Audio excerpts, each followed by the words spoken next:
పిఠాపురం మాజీ MLA Varma Telugu Desam party తరపున MLA అయితే ఆయనకి ఆ సీటు వద్దని పవన్ కళ్యాణ్ గారికి ఇవ్వడం, కూటమిలో భాగంగా ఆయన గెలిపించుకు తీసుకురావాలని వర్మకి ఖచ్చితంగా చంద్రబాబు గారు చెప్పడం, ఆయన కూడా ఖచ్చితంగా గెలిపించుకు తీసుకొస్తానని చెప్పడం, పవన్ కళ్యాణ్ గారు ఆయనకి అపారమైనటువంటి గౌరవం ఇవ్వడం, మొత్తం నియోజకవర్గం అంతా తిరిగి వర్మ టోటల్గా గెలిపించుకొచ్చారు పవన్ కళ్యాణ్. అయితే తాజాగా జరిగింది పవన్ కళ్యాణ్ అభిమానులు ఆయన మీద దాడి చేయడం అన్నటువంటి సంచలనం సృష్టించింది.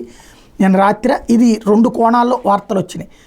ఈనాడులో చూస్తే కాకినాడ జిల్లా పిఠాపురం నియోజకవర్గం గొల్లప్రోలు మండలం వన్నెపూడిలో మాజీ ఎమ్మెల్యే ఎన్వీఎస్ఎస్ వర్మ కారుపై శుక్రవారం రాత్రి దాడి జరిగింది. కొందరు ఇటుకలు రాళ్లు సీసాలతో దాడి చేసి కారద్దాలు పగలగొట్టారు. పవన్ కళ్యాణ్ విజయానికి సహకరించిన వారిని కలిసి కృతజ్ఞతలు తెలిపే కార్యక్రమంలో భాగంగా వన్నెపూడి గ్రామ సర్పంచ్ కందా సుబ్రహ్మణ్యం ఇంటికి వెళ్లి తిరిగి వస్తుండగా స్థానిక దత్తాత్రేయ స్వామి ఆలయం ఎదుట కొందరు వ్యక్తులు వర్మ కారుని నిలిపి దాడికి పాల్పడ్డారు.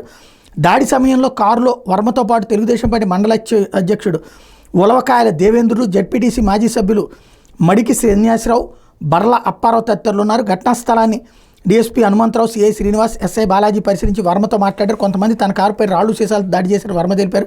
ఇలాంటి పిరిగి పంద చర్యలకు భయపడేది లేదన్న దాడిని నిరసిస్తూ తెల్లప్రోలు పోలీస్ స్టేషన్ ఎదుట గొల్లప్రోలు పోలీస్ స్టేషన్ ఎదుట తెలుగుదేశం పార్టీ కార్యకర్తలు ధర్నా చేశారు అంటూ ఈనాడు రాసుకొస్తే సాక్షి వచ్చేటప్పటికి ఇది జనసేన కార్యకర్తల దాడి అన్నటువంటిది హైలైట్ చేసింది. టీడీపీ ఇన్ఛార్జ్ మాజీ ఎమ్మెల్యే ఎన్వీఎస్ఎస్ వర్మ మీద జనసేన కార్యకర్తలు దాడికి దిగారు. రాళ్లు కొబ్బరికాయలతో దాడి చేయడంతో ఆయన కారద్దాలు పగిలిపోయి ఈ ఘటనలో వర్మతో సహా పలువురు గాయాలయ్యాయి. వివరాల్లోకి వెళ్తే శుక్రవారం రాత్రి కాకినాడ జిల్లా గొల్లప్రోలు మండలం వన్నెపూడిలో స్థానిక సర్పంచ్తో మంతనాలు జరిపేందుకు వర్మ వెళ్లారు. ఈ విషయం తెలుసుకున్న ఆ గ్రామ జనసేన నేతలు కార్యకర్తలు పెద్ద ఎత్తున అక్కడికి వచ్చి వర్మను అడ్డుకున్నారు. మాకు తెలియకుండా మా గ్రామం ఎందుకు వచ్చారు, మాకు తెలియకుండా మా గ్రామంలో ఇతర పార్టీల వాళ్ళని ఎందుకు కలుస్తున్నారు అంటూ వర్మను నిలదీశారు. మీకు చెప్పాల్సిన పని లేదంటూ వర్మ వారికి బదులివ్వడంతో ఆగ్రహం వ్యక్తం చేసిన జనసేన నేతలు కార్యకర్తలు ఒక్కసారిగా ఆయనపై దాడికి దిగారు. రాళ్లు కొబ్బరికాయలతో వర్మ కారుపై దాడి చేయడంతో ఆయన కారు అద్దాలు పగిలిపోయి వారి నుంచి తప్పించుకుని ఆయన కారులో వేగంగా వెళ్ళిపోయారు. వర్మపై దాడి విషయం తెలియడంతో గొల్లప్రోలు పోలీసులు ఘటనా స్థలానికి చేరుకుని జనసేన నేతలు నచ్చచెప్పే ప్రయత్నాలు చేసిన వాళ్ళు శాంతించలేదు. జనసేన నేతలు దాడి నుంచి తప్పించుకుని వచ్చిన వర్మ గొల్లప్రోలు చేబ్రోలుకి మధ్యలో ఉన్న తన గెస్ట్ హౌస్కి చేరుకో పోలీసులు ఆయనకు రక్షణ ఏర్పాటు చేశారు.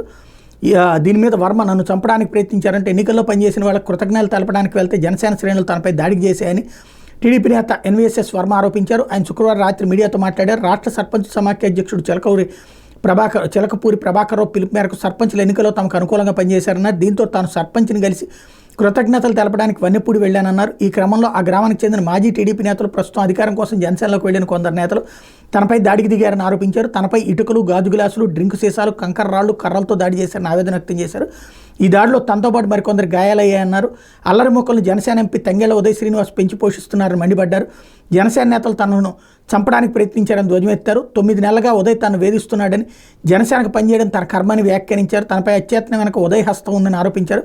తనపై దాడి చేస్తున్నప్పుడు వన్నెపూడికి చెందిన టీడీపీ కార్యకర్తలు సుమారు 150 మంది తనకు రక్షణ వలయంగా ఉండడంతో తాను బయటపడ్డానని అన్నారు. తనపై దాడి చేసిన వారిని అరెస్ట్ చేయాలని కోరుతూ గొల్లప్రోలు పోలీస్ స్టేషన్ వద్ద వర్మ టీడీపీ శ్రేణులతో కలిసి ఆందోళనకు దిగారు. దీంతో ఉద్రిక్తత నెలకొనడంతో ప్రత్యేక పోలీసు బలగాలు మోహరించారని రాసుకొచ్చారు.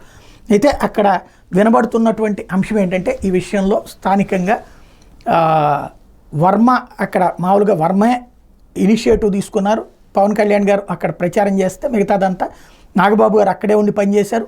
ఇటు వర్మ గారు కష్టపడ్డారు. ఓవరాల్గా విజయం సాధ్యమైంది. అయితే జనసేన శ్రేణులకు ఉన్నటువంటి ఒక ఫీలింగ్ ఏంటంటే రాష్ట్రంలో హయ్యెస్ట్ రికార్డు 1,00,000 ఓట్లతో గెలవాలి పవన్ కళ్యాణ్ అని కోరుకున్నారు. అలాగే భారీగా సీట్లు రావాలనుకున్నారు. వాళ్ళు కోరుకున్న దాంట్లో రెండోది సక్సెస్ అయింది, 164 సీట్లు రావడంతో. అయితే ఎప్పుడైతే మెజార్టీలో టాప్ ఉంటుందనుకుంటే గాజువాక టాప్ వచ్చింది. ఆ తర్వాత స్థానాల్లో అటు లోకేష్ కూడా 90,000కి పైన వచ్చినటువంటి పరిస్థితి. ఇక్కడ పవన్ కళ్యాణ్కి వచ్చేటప్పటికి ఆయన టాప్ 10లోనే ఉన్నారు.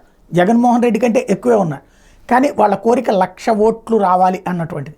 1,00,000 ఓట్ల మెజార్టీ రాకపోవడానికి కారణం చివరిలో వర్మ తగినంత పని చేయలేదు. చివరి 2-3 రోజుల పాటు వివిధ ప్రాంతాల్లో సరిగ్గా తిరగలేదు, పోల్ మేనేజ్మెంట్ చేయలేదు, అందుకే అన్నటువంటిది వాళ్ళ ఆగ్రహం అన్నటువంటి మాట అక్కడ వినబడుతోంది.